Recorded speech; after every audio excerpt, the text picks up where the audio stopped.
O pesquisador Vanildo Luiz Del Bianchi, da Unesp de Rio Preto, fala sobre micro-organismos do bem. Ele e sua equipe desenvolvem trabalhos usando a fermentação para os mais diversos fins. Entre eles está a produção de bebidas fermentadas regionais, como a cerveja e o vinho, nos quais Del Bianchi busca novas leveduras e ingredientes que confiram diferentes sabores e aromas. Além disso, Del Bianchi também fala sobre a fermentação para a criação de bioenergia e bioprodutos de interesse comercial, utilizando resíduos da indústria de alimentos. Confira agora no Ciência Sem Limites. O Ciência Sem Limites está no ar. Como vocês puderam ver na abertura do programa desta semana, nós vamos falar sobre micro-organismos do bem. Sobre esse assunto, ao nosso lado está o professor e pesquisador Vanildo Luiz, do Instituto de Biociências e Letras e Ciências Exatas do campus de São José do Rio Preto, da Unesp. Professor, prazer em tê-lo no Ciência Sem Limites. Prazer é todo meu. Antes da gente entrar nesse tema, nós queremos saber a sua formação, a sua trajetória acadêmica. Bom, eu sou engenheiro químico formado pela Unicamp e cientista social também formado pela Unicamp. Meu mestrado ocorreu na Engenharia de Alimentos da Unicamp, o doutorado na Agronomia de Botucatu e eu realizei um pós-doutorado na Universitat de Barcelona, na Espanha. E na área da ciência social? Era antropologia. Eu tinha feito o curso de antropologia, fiz o curso de antropologia, eu sou bacharel e licenciado em ciências sociais. Quer dizer, uma da área de exatas e outra da área de humanas. E mexo com micro-organismos, que é da área de biológicas. De biológica, né? Você completou as 3 áreas. Acredito que Antes sim. da gente falar do tema, professor, onde é que nós estamos? Que barulho é esse? Que equipamento é esse que nós estamos ouvindo e vendo aqui ao fundo? Bom, nós estamos no laboratório de bioprocessos. Nesse laboratório que nós efetuamos a pesquisa com o crescimento do micro-organismo e as análises que devem ser feitas para caracterizar o produto. Tá, para quem está nos vendo, o professor pertence ao Departamento de Engenharia e Tecnologia de Alimentos aqui do IBIOS. Sim. E do programa de pós-graduação em Engenharia e Ciências de Alimentos da Unesp. Quer dizer, o senhor tem um grupo, né, de pesquisadores que o senhor orienta e tem intercâmbios internacionais também. Sim, nós temos alunos de pós-doutorado, alunos de doutorado, alunos de mestrado e alunos de iniciação científica. Falando do tema, vamos entrar no tema das suas pesquisas. O senhor tem 2 vertentes de pesquisa. Conta pra gente. Bom, uma vertente é a utilização ou tratamento de resíduos agroindustriais produzidos principalmente pela indústria de alimentos. Por exemplo? Por exemplo, o bagaço de cana, por exemplo, a manipoeira que vem da produção de farinha de mandioca, o bagaço de laranja. E a outra linha de pesquisa seria produção de bebidas fermentadas regionais. O que são essas bebidas fermentadas regionais? São as cervejas de garagem ou de fundo de quintal, assim podemos dizer? São cervejas artesanais, por favor. Né? Sim, mas não deixa de ser produzida até mesmo na garagem, no quintal, em casa, né? Como ocorre na minha casa. Essas bebidas, cerveja, o vinho, o hidromel, o licor, mais ou menos esse tipo de Bom, de nós vamos entrar em detalhes sobre isso. Sim, daqui a pouco. Micro-organismos do bem. Sim. Como é que ele atua? Como é que funciona? Como é que é o modus operandi da pesquisa de vocês? Note que a gente tem micro-organismos que, dependendo se o alimento não for bem esterilizado, se for bem embalado, vai causar uma deterioração e pode causar até malefícios à saúde. Esse eu não trabalho. Eu trabalho com aquele que vai produzir um bom alimento ou vai efetuar o tratamento dos resíduos que iriam gerar impacto ambiental depois de descartados. Quer dizer, em grande escala, o senhor quer dizer? Em grande escala. O senhor pode dar um exemplo? O corante, seria o corante um desses micro-organismos? Por exemplo, o corante, que nós fizemos uma pesquisa onde nós fomos no Cerrado brasileiro, fizemos o que a gente chama de prospecção. Pegamos da terra, pegamos do solo, pegamos dos insetos e colocamos água e verificamos quais daqueles micro-organismos eles produziam cor. E nós obtivemos, por exemplo, uma coloração vermelha. Esse micro-organismo, ele possui em sua estrutura carotenoides. E esse carotenoide pode ser utilizado na indústria de alimentos. E esse micro-organismo foi extraído de que planta? Do solo, para falar a verdade. Ah, do solo? Do solo. Da terra ali? Da terra. Nós não pegamos. Mas pode ter sido, por exemplo, eu já trabalhei com Bacillus thuringiensis, que é um inseticida. Aí nós temos que pegar um inseto que morreu e verificar se aquele inseto morreu por causa da infecção do Bacillus thuringiensis. Agora, quem está em casa pode estar perguntando, qual que é a vantagem em produzir um corante de micro-organismo natural comparado com o industrial? O industrial é sintético. Quer dizer, foi feito, nasceu em laboratório. Nasceu em laboratório, não sei quais são os derivados desse corante. É derivado de petróleo? Veio da onde esse corante? No caso nosso, ele é sintetizado organicamente. Ou seja, ele é biodegradável, inclusive. Quer dizer, ele veio da natureza, o princípio ativo dele é a natureza. É a natureza. Quer dizer, ele pode provocar muito menos mal à saúde do que o sintético. Acredito que sim. Acredito, lógico, que cada micro-organismo nós temos que fazer as análises desse micro-organismo. Serve, onde pode ser usado. Se ele tem algum produto que seja perigoso, se ele é inócuo ou não. Uma vez provado que ele é inócuo, extraímos esse corante, esses outros produtos e utilizamos na indústria de alimentos. Para quem está nos assistindo, que tipo de material mais te impressionou até hoje, professor? Em termos de extração e resultado em termos de corante. De corante? Bom, o carotenoide é um bom exemplo. Nós temos o corante sintético, temos o corante que vem da curcuma. Você tem uma planta que demora muito tempo para crescer. O do inseto, você tem um certo tempo para crescer. E o micro-organismo cresce em quanto? 5 dias? 7 dias? Veja a potencialidade que a gente teria nesse caso. Nós teríamos uma produção muito maior e muito mais rápida. Comparativamente em termos de custo, eu acho que o natural ainda está um pouco mais elevado que o sintético.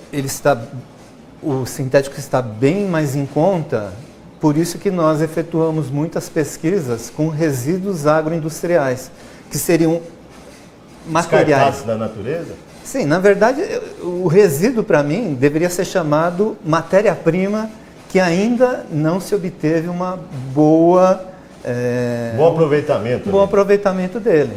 Porque ele tem matéria orgânica, ele vai ter, dependendo desse resíduo, proteína, carboidrato, lipídio. Digamos assim, é um prato cheio para o micro-organismo. A gente só tem que achar qual o micro-organismo que se adequa àquele substrato, àquele resíduo e o que a gente vai querer produzir. Nós vamos falar mais disso daqui a pouquinho, nós estamos chegando já ao final deste primeiro bloco e vamos ainda falar sobre essas bebidas regionais e sobre esses micro-organismos do bem que o professor Vanildo pesquisa. Para você contactar o professor e pesquisador Vanildo, está aparecendo aí na sua tela. Para conhecer um pouco mais sobre o campus de São José do Rio Preto, www.ibius.unesp.br. Para ver e rever os nossos programas, www.tv.unesp.br. É um rápido intervalo e a gente volta já já.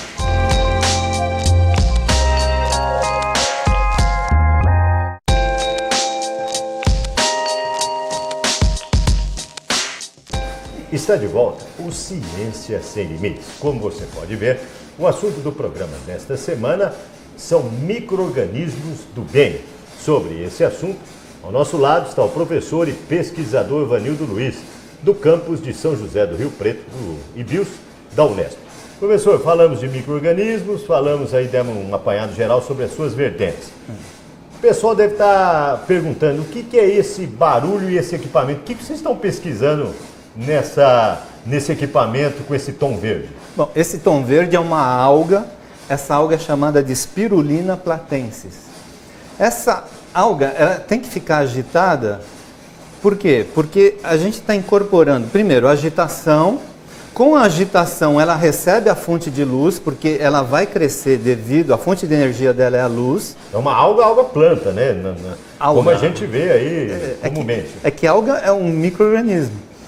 E a gente está querendo, através dessa agitação, produzir a biomassa da alga, porque através dessa biomassa nós podemos produzir proteína, podemos extrair corantes, um corante verde ou um azul ou um amarelo, e dependendo das condições do processo, ela pode produzir lipídio.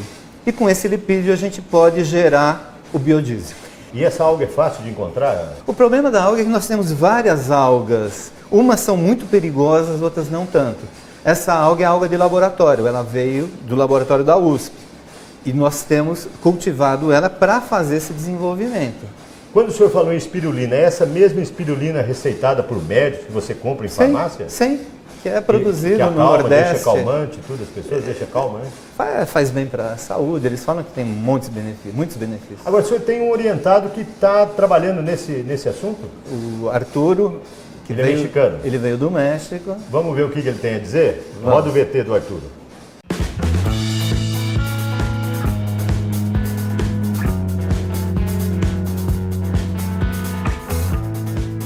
A pesquisa que eu realizo com o professor Vanildo é baseada na aplicação de microalgas, que no caso é a microalga Spirulina platensis.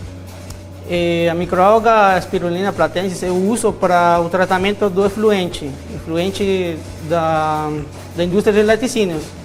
O efluente tem uma alta carga orgânica e eu uso o micro-organismo para reduzir essa carga orgânica, evitar a poluição do ambiente e assim aproveitar a biomassa produzida dessa microalga para produzir bioetanol, produzir certos corantes. E a gente dá para produzir o que seria um corante azul, um corante verde. Agora estou estudando as características com que eu tenho que fornecer para o melhor crescimento da microalga. Que no caso eu estou estudando diferentes tipos de agitação, as passinhas que eu tenho que colocar, se a velocidade vai ser muito forte, muito devagar, porque vai depender se o micro-organismo consegue crescer, porque senão ele vai se particionar.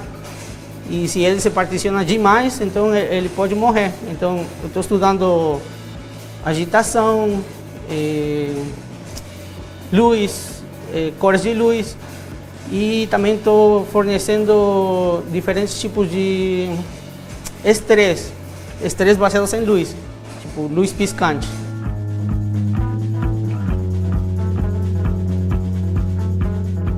Parabéns pelo depoimento do Arthur, hein? São pesquisadores aplicados, né? Sim, muito aplicados. Professor, tem mais algum aluno que esteja pesquisando alguma outra vertente de levedura aqui nesse laboratório? Também uma aluna do México. O que ela pesquisa? Ela está pesquisando uma outra levedura que não é a levedura do pão. Nós temos o soro de leite, que é um resíduo agroindustrial.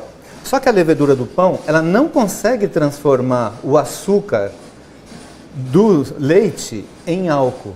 Essa outra levedura que nós pesquisamos, ela transforma. E da onde vem essa outra levedura que você? Do leite, do soro do leite?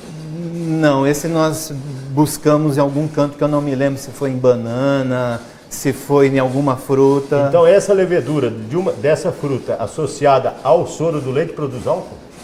Produz álcool. E eu lembrei, ela veio de uma fabricação de queijo. Do soro do queijo? Do soro do queijo, nós fizemos uma prospecção e disso a gente obteve essa levedura. Vamos ouvir o que a Mariana tem a dizer então? Roda o VT da Mariana.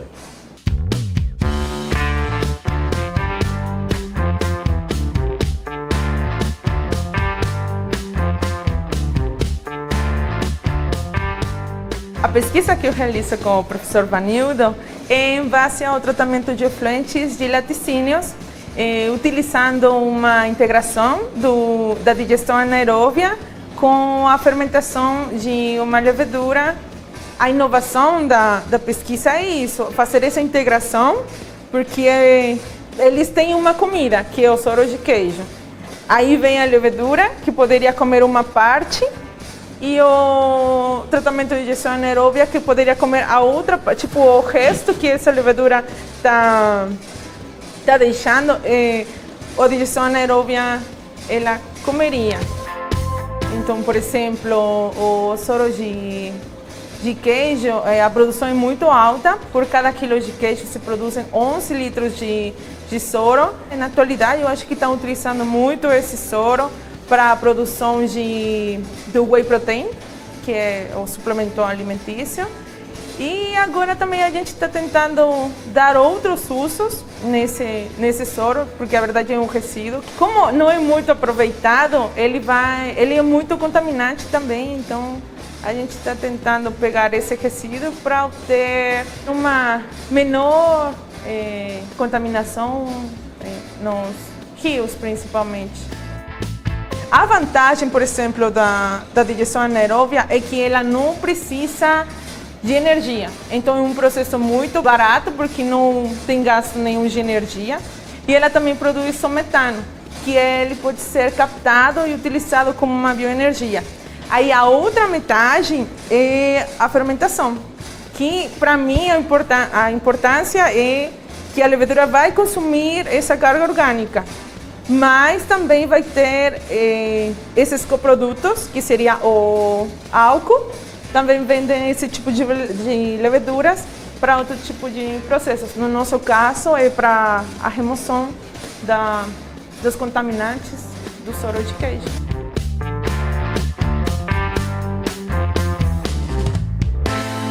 Parabéns pela Mariana, também do México, né, professor? Sim, os mexicanos são ótimos. São ótimos pesquisadores. Professor, o que eu não perguntei sobre levedura para a gente fechar esse bloco e a gente entrar no assunto de bebidas fermentadas regionais? Tem algum caso que o senhor queira destacar sobre levedura? Sim, já fazendo a ponte para a produção de cerveja, a produção de vinho, existe a levedura prima da levedura do pão, que faz normalmente a cerveja e o vinho.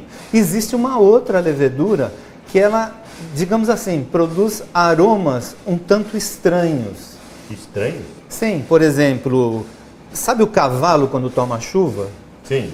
Às vezes nós estamos tomando um vinho ou uma cerveja e nós sentimos o aroma do pelo do cavalo. Nós podemos sentir aroma... Por que acontece isso? São moléculas que são formadas durante a fermentação. E eu particularmente gosto muito, porque às vezes as pessoas falam, nossa, gosto de pelo de cavalo, eu já tenho um outro enfoque. Eu fecho o olho e me vejo cavalgando na chuva. E tomando vinho com esse gosto. Durante equilibrar o vinho do cavalo. E sobre esse assunto, tem outras leveduras que vocês estão aplicando na bebida? Bom, nós fazemos também o screening através de frutas e uma dessas leveduras, ela pode dar um sabor mais frutado, um sabor mais herbáceo, um aroma mais químico. Cada levedura pode ter um comportamento diferente, por isso que é tão importante a gente fazer essa prospecção de leveduras. Vamos falar mais detalhadamente sobre esse assunto no bloco seguinte.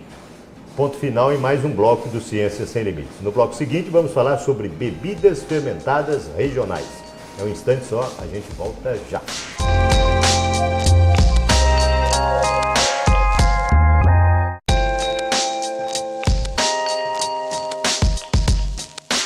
O Ciências Sem Limites está de volta. E como você pode ver, o assunto do programa desta semana são micro-organismos do bem. Sobre esse assunto, ao nosso lado está o pesquisador e professor Vanildo Luiz, do IBILS e do campus de São José do Rio Preto, da Unesp. Professor, falamos bastante sobre levedura. Por que pesquisar bebidas artesanais, novos sabores, novos horizontes? Isso está muito em moda no Brasil, né? Sim, antigamente nós tomamos o que no Brasil? Uma cerveja Pilsen. E sempre foi cerveja Pilsen. Nós tomamos vinhos sempre... Porque o pessoal do vinho, inclusive, é mais tradicionalista do que o pessoal da cerveja. O senhor acredita que o do vinho é muito mais radical, né? Mais radical. E a gente está querendo trazer novos sabores, utilizar matérias-primas da região ou utilizar matérias-primas brasileiras, que foi o caso, por exemplo, que nós fizemos uma cerveja onde não utilizamos o lúpulo. O lúpulo vem da Europa. Sim. Nós utilizamos ervas aromáticas para dar o amargor à cerveja. Foi um outro programa que nós gravamos aqui com o professor Javier. Sim. E pegamos o depoimento e parece que os degustadores não conseguiram descobrir qual cerveja tinha o lúpulo e qual tinha a carqueja, né? Sim. De tão perfeita que ficou. Ficou boa. Ficou muito boa. Vocês têm intenção de pesquisar uvas do Brasil em termos de produção de vinho? Não, nós só pesquisamos uvas do Brasil. Essas uvas, Cabernet Sauvignon, Merlot, Isso deixa para o pessoal do Sul. Nós queremos pesquisar as uvas que são produzidas aqui no Noroeste Paulista. Por exemplo, a uva Niágara. A Bordeaux, Bordeaux. a Niágara, algumas BRS que são produzidas na região, principalmente a cidade de Jales. E tem condição de sair um bom vinho daí? Maravilhoso. Nós temos vinhos maravilhosos, inclusive nós pegamos produtos comerciais, aplicamos as nossas uvas, os nossos processos, e na análise sensorial, os nossos vinhos têm melhor qualidade do que os comerciais que estão no mercado. O senhor acredita que num futuro não muito distante, até na região do estado de São Paulo, poderíamos ter vinícolas? Nós temos vinícolas. Tá, e produzindo vinho, né? Produzindo vinhos, sim, mas cada vez com mais qualidade, cada vez com mais diversidade. Agora, o que vocês pesquisam? Vocês pesquisam essas leveduras aplicadas nesse tipo de bebida? Conta pra gente. Sim, nós pegamos determinados tipos de levedura e vamos fazer o processo de vinificação. O processo de vinificação é um processo normal, como qualquer outro processo. Nós vamos analisar a uva, por exemplo, as uvas regionais. Nós vamos fazer uma análise dos componentes moleculares dela e vamos verificar o seguinte: olha, aqui nós temos algumas moléculas, outras moléculas, outras moléculas. Essas fazem muito bem à saúde. Professor, falamos de levedura, falamos de vinho, e essas leveduras, esses componentes na cerveja, como é que são aplicados? Bom, a cerveja tem um público muito mais diversificado. Nós temos, por exemplo, a escola belga, que topa qualquer coisa. A alemã já é mais certinha, não, só tem que fazer cerveja desse tipo. A belga já é mais diversificada. E eu gostaria que tivesse a linha brasileira, que seria muito mais diversificada. Aliás, o Brasil consome muita cerveja, né? Sim, nós temos condições de fazer cervejas muito diferentes e pegar cada vez mais pessoas, atrair as pessoas pelo paladar. E o que vocês pesquisam para beneficiar esses fabricantes artesanais? Bom, como já falei, a gente está tentando colocar ervas aromáticas na cerveja e também tentar fazer leveduras que vão dar sabores diferentes e algumas frutas que dão um toque especial. Inclusive, parece que o senhor ter uma orientanda que veio de Israel e está modificando o sabor de uma cerveja. Como é que é isso? Nós temos um programa com a Unesp que podemos trazer por 2 ou 3 meses alunos do exterior. Nós já veio uma menina da Polônia, o ano passado veio um da Bélgica e hoje nós temos a Rima, que é de Israel. E ela está produzindo uma cerveja de manga. O ano passado nós produzimos uma de jabuticaba, que era jabuticabia. Vamos ver o que a Rima tem a nos dizer. Roda o VT.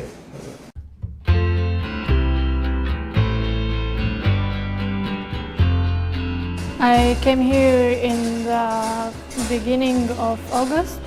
I'm gonna stay here for 2 months. I'm doing an internship here at Unesp. I'm doing beer research. We are researching the influence of the kind of hops on the beer flavor. We're making IPA beer with mango.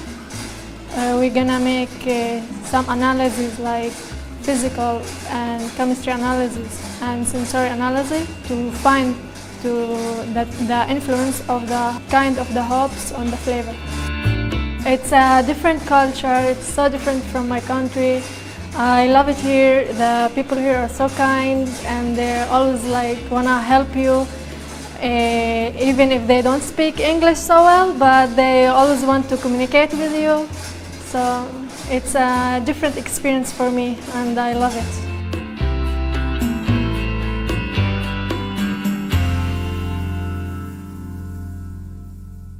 Mais uma orientada internacional fazendo parte da sua equipe. Parabéns, hein, professor? Obrigado. E o senhor tem mais uma orientada que pesquisa também um assunto relacionado a esse tipo de bebida? Sim, e aí nós fazemos o link dos resíduos agroindustriais com a cerveja. Quem que é? A Mariana faz o quê? Ela pega o bagaço da cerveja, que nós produzimos a cerveja, ou o bagaço da fabricação de farinha de mandioca, e nós vamos modificar a estrutura desses dois bagaços. Com a estrutura modificada, ela vai colocar naquela cerveja turva e vai clarificar essa cerveja. E o sabor? Isso é uma pesquisa, mas nós tentamos fazer com que não tenha alteração nenhuma no sabor. Vamos ver o que a Mariana tem para nos dizer sobre a pesquisa dela? Sim. Roda o VT da Mariana.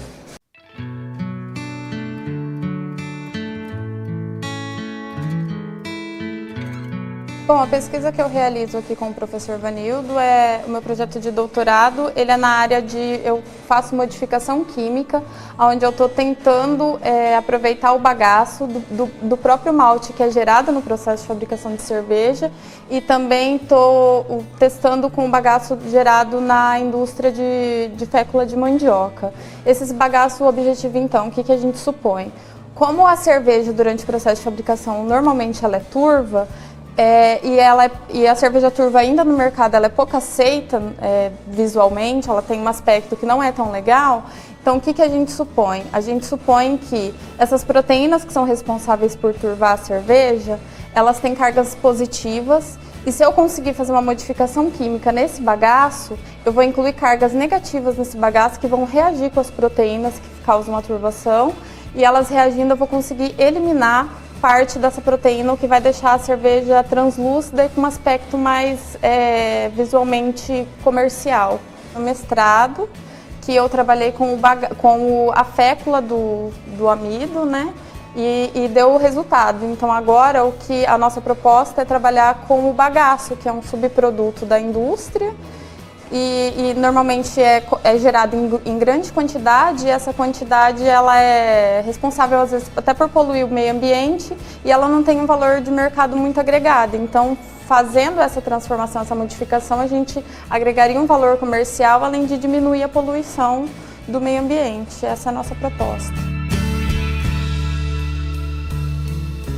Parabéns pela Mariana. Professor, nós estamos chegando no final.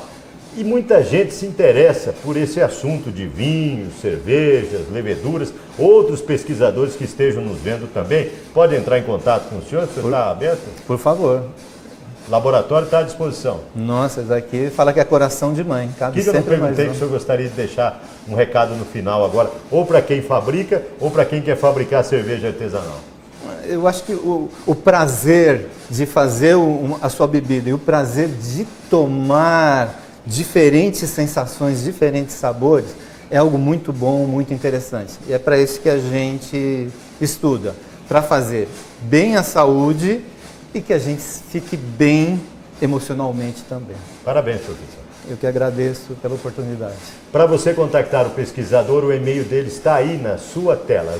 Para você conhecer um pouco mais sobre o Laboratório de Tecnologia de Alimentos aqui do IBIUS, www.ibius.unesp.br. E para rever e ver os nossos programas, www.tv.unesp.br. Na próxima semana, uma nova pesquisa, um novo pesquisador no Ciência Sem Limites. Até lá!